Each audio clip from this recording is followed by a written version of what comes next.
Oi, eu sou a Gabi Xavier e hoje finalmente vamos falar de primeiro episódio da terceira temporada de Shingeki no Kyojin. Assim como nos vídeos que eu faço comentando outros animes, eu não vou trazer spoilers do mangá, porém farei algumas análises dos principais fatos, principais momentos, te ajudando a organizar informações que nessa temporada serão super densas, cheio de momentos importantes que você não pode perder e deixar passar, e eu vou te ajudar nisso. Deixa aqui embaixo o que você mais gostou, o que você tá achando, e começa comentando, por favor, sobre a opening, que vamos comentar brevemente sobre ela aqui no início do vídeo. Deixa o seu like pra ajudar. Aqui no canal tem muito Shingeki, eu fiz um resumo completo de primeira e segunda temporada que pode te ajudar se você estiver levemente perdido. E se inscreve se você não for inscrito para ver mais vídeos como esse. Falando de opening, falando de Red Swan, falando de abertura que não tem a banda Linked Horizon, é claro que já causaria estranhamento por causa disso desde o início. E foi bem diferente mesmo. Muita gente achou a música esquisita, muita gente achou a música bonita, que de fato é, porém muito diferente do que a gente estava acostumado. Aquele punch, aquela coisa que parecia que tava escorrendo sangue pela tela quando a gente via a abertura. Sasageyo, que fazia a gente ter vontade de arrancar as lâminas e sair matando titãs, ficou muito diferente.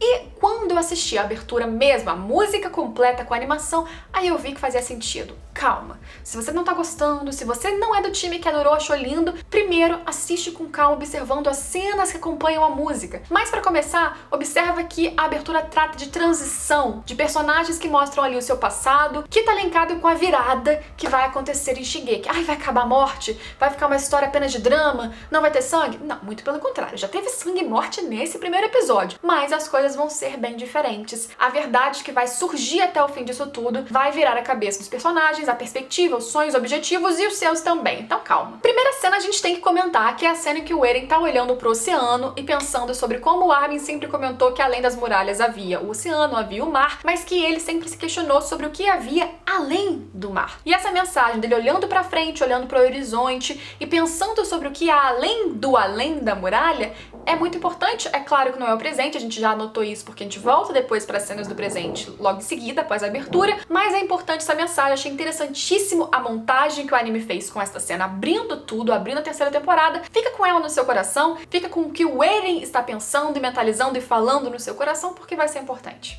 A primeira cena da galera no campo já tinha vazado, já fiz um vídeo inteiro comentando só sobre ela, mas informações relevantes sobre isso. A galera que restou do Esquadrão 104 agora faz parte do Esquadrão do Levi. Armin se questiona do motivo, você também talvez, mas você vai entender ao longo de tudo. Eren e Historia precisam ser protegidos e você também já começa a entender neste episódio, depois mais ainda. Sasha continua roubando comida, Jean continua brigando com Eren, Historia tá muito diferente, mais quieta, mais séria, e Mikasa já está se exercitando mesmo após ter sido exprimida por um titã na temporada passada, que você lembra se você viu o meu resumo, então você sabe que isso aconteceu. É nesse episódio que a gente vê o titã magro do Eren que apareceu no trailer, que muita gente não entendeu, e você consegue compreender por que disso agora. Ele estava fazendo um treinamento para tentar conseguir o mesmo endurecimento que o titã da Anne faz, porque você lembra que na temporada passada eles descobriram que há um titã dentro da muralha, que o material das muralhas parece um material de endurecimento semelhante ao da Anne, e que possivelmente as muralhas são formadas por titãs que se endureceram então. E por que não, então, tampar o buraco da Muralha Maria, aquela porção de terra enorme que a humanidade perdeu, usando um poder de endurecimento do titã do Eren? Ele consegue fazer isso? Eles estão tentando. O treinamento no anime é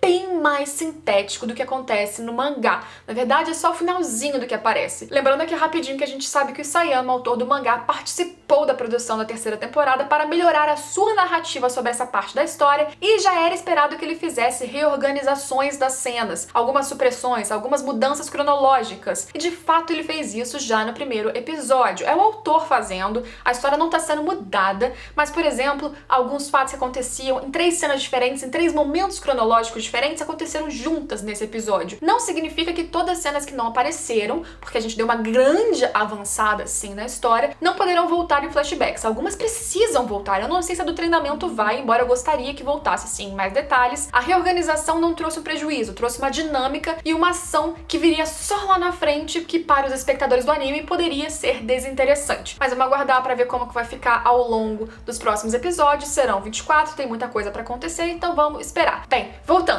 Treinamento, então, do Eren era para que ele conseguisse se endurecer. Não conseguiu. Parece que depois de várias tentativas, inclusive, seu titã estava menor, menos musculoso, mais fraco, não conseguia nem ficar em pé e o seu corpo já estava saindo naturalmente da nuca, porém não como antes. Ele estava fundido ali de alguma forma com a carne do seu titã e inconsciente, e ele tá com o rosto desfigurado, é uma coisa horrível. Então a gente vê que há um limite e mesmo assim ele não conseguiu chegar neste nível para conseguir endurecer. Não sabemos porquê, não há, como ele fala, um manual dizendo como titãs podem se endurecer. Outros detalhes importantes é que Connie não esqueceu o que aconteceu com a sua vila, com os seus pais, e há o fato de que a Ymir falou pro Eren que isso foi culpa do tal titã bestial, então ele tem muita raiva desse titã. Há também o fato, como a gente já comentou brevemente, que a história antes Krista tá muito diferente, ela não é mais a Krista gentil, boazinha, ela tá ali sem nenhum propósito, não finge mais ser quem ela não é, e o Eren acha muito melhor assim. Ele achava muito enjoado, não gostava de como você era, claramente fingindo ser outra pessoa. Melhor assim. Um detalhe que você tem que pegar todos os mínimos ali parênteses que acontecem nesse episódio é sobre a morte do pastor Nick, que foi assassinado. E Hunt conclui que ele foi claramente assassinado pela polícia militar por alguns fatores que eu vou listar aqui. Primeiro, a polícia militar estava ali na cena do crime impedindo que ela chegasse perto, mesmo que ela tivesse visto que ele estava com sinais de tortura, unhas arrancadas. E polícia militar, caso vocês não lembrem e não saibam, eles fazem parte da proteção ao rei. Eles ficam ali ao redor da Muralha Sina, dentro da Muralha Sina. Eles não ficariam em Trosh, que é um distrito ali na beirada da Muralha Rose. Por que eles estavam ali? Ah, porque as coisas estão muito em confusão, desorganizadas, então a polícia militar está se reorganizando e se movendo para outras áreas. Tá, mas como é que eles sabiam que pastor Nick era um pastor, que era um cara ligado à igreja? Porque ele foi colocado naquele lugar ali como alguém que era um carpinteiro, amigo da Randy, que não teria levado nenhum pertence da igreja porque foi colocado lá de repente, foi colocado lá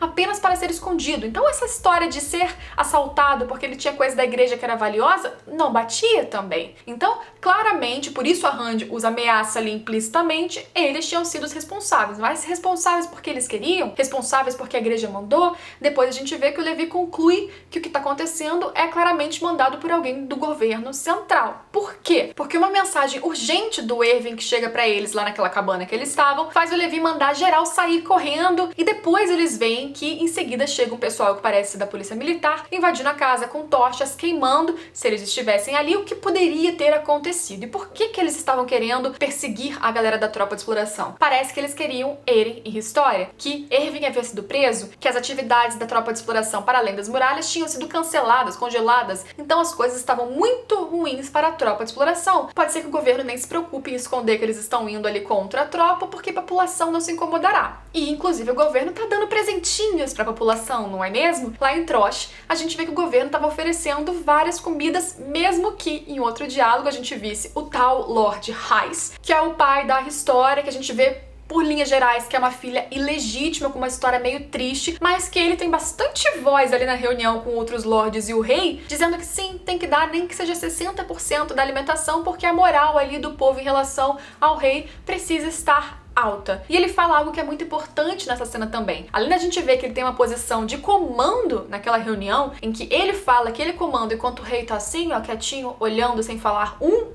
isso é bem interessante, a gente vê que ele fala sobre um recipiente, que eles têm que pegar logo o recipiente. Que recipiente que é esse? O que você acha que é? Mas guarda essa informação porque isso também é muito importante. E é claro que há ali a operação de sósias, em que Jean mais uma vez é Eren, né, fingindo que é um Eren, e Armin está se passando por História. Todo mundo já acha que eles são muito parecidos no anime, então no mangá ficou assim, igualzinho, e dá certo porque pegam os dois de fato, os sequestram, então estavam atrás deles mesmo, e assim eles conseguem perseguir os sequestradores. Mikasa dá um jeito em todos eles. É claro que a gente tem uma cena bem complicada ali do Armin sendo molestado, que seria na verdade a História se não tivessem feito essa troca, um cara bem nojento e bem desconfortável pro Armin, pra todo mundo olhar aquilo acontecendo, mas Mikasa acaba com geral. No mangá, quem fez isso foi ela com o Levi, mas é interessante que no mangá ele já comenta que ela teria dado conta de todo mundo sozinha, e no anime deixaram apenas ela. Achei interessante. E há também nesse episódio um diálogo muito importante do Levi falando com a Nifa de um tal Kenny, o Estripador. Você já ouviu falar dele? Ah, o que? Aquela lenda, aquele cara que teria matado ali, degolado 100 PM sozinho? Ah, tá, é lenda, mas o que você tá falando disso agora? Não, isso não é lenda, porque esse cara existiu, e eu inclusive convivi com este cara da infância durante algum tempo. O quê? Levi, para de piada, que brincadeira é essa? E não é brincadeira, né? A gente já tinha visto ele no trailer e ele já apareceu no final desse episódio. Já vimos que Levi também aprendeu coisas com ele porque ele tá analisando a situação. Se eu quero perseguir alguém, eu tenho que estar no ponto mais alto, não sei o quê. E quem surge, então, muito bem localizado, pensando muito à frente, inclusive, do que o próprio Levi, é Kenny. Kenny surge, matando a Nifa. Ali os tiros começam, as mortes começam. A gente vê que a equipe do Kenny já tá rodeando a área toda e eles têm equipamento para matar, para atirar. Não são como uma tropa de exploração, não são como uma polícia militar comum. A coisa é bem mais tensa. E é por isso que após as mortes começarem, há o desespero do Levi gritando Kenny e acabou o episódio depois desse reencontro, como o próprio review ali, a prévia do próximo episódio já mostrou. Houve o reencontro de Kenny e Levi. Qual a ligação deles? Por que eles conviveram, então, durante algum tempo? Por que Kenny, de alguma forma, o ensinou alguma coisa? De qualquer maneira, Kenny não parece ser alguém que chegou pra abraçar o Levi e apenas falar como você cresceu, como você não mudou nada e dar um beijinho e ir embora, né? Acho que não é bem isso. Então, vamos aguardar. Mais detalhes adicionais é que Levi recuperou a sua perna, porém não 100%, mas o suficiente para que ele possa agora voltar à ação, o que ele não fez na temporada passada, porque ele tinha machucado a perna dele na luta contra Tita Fé, mas no meu resumo você saberia disso. Outro detalhe é que no anime, Historia e Eren estão em uma carroça que está sendo perseguida e agora a gente viu que a área tá toda circulada pela galera do Kenny. Então, o que acontecerá com eles? O Eren também lembrou de alguma conversa entre o Bertold e a Ymir que era muito importante, ele escreveu e deu pra Randy. E o Levi contou alguma coisa também pra Mikasa que ela tinha que contar pros outros que era muito importante. E não tivemos encerramento ainda, que eu fiquei muito triste, porque eu tava super hypada. Os diretores hyparam muito esse encerramento, de que viria com várias mensagens secretas e ainda não podemos ver. Mas vamos aguardar, assim que tivermos a gente comenta. E de qualquer forma, esse foi um episódio já cheio de detalhe. Como eles fizeram isso que eu falei, de mesclar muitas cenas que aconteceram separadamente no mangá e agora aconteceram juntas. Avançou muito a história assim, até a gente chegar nesse ponto que já tinha sido mostrado no trailer, do Kenny aparecendo, da morte acontecendo. Tudo isso é, assim, de certa forma, sim, uma aceleração. Há detalhes e supressões que ali no meio, eu acho, pelo menos eu acho que para o bem da história não história, da história, vocês entenderam, mas que para o bem da trama devem ser mostrados melhor depois em flashback, encaixados no próximo episódio, mas pra abrir com a ação, abrir com a emoção, entendo o que eles fizeram, achei um bom episódio, achei uma boa volta. Deixa aqui embaixo qual o seu comentário, você estranhou que não tem titãs? Você estranhou que agora vai ser homem versus homem, pessoas versus pessoas? Você entendeu que há intrigas políticas? Que o governo por algum motivo está se virando claramente contra a tropa de exploração e não tem nenhum receio? E por que esse Lord Hais é tão importante? E por que Historia, filha dele, poderia ser a chave de segredos da muralha? E tem tantas famílias nobres, por que essa? E por que mataram o pastor Nick? Quem mandou exatamente? Tantos segredos que só começam os mistérios do que vem por aí em Shingeki. Tô hypada? Tô. Quero o próximo episódio? Queria amanhã, mas é só semana que vem. Então deixa o seu like, comenta aqui, vamos discutir nos comentários. É claro, cuidado com os spoilers de quem leu o mangá. Se inscreve caso você não seja inscrito ainda. Vai ter muito vídeo, então se inscreve mesmo. E a gente se vê então em todos esses próximos vídeos. Tchau, tchau!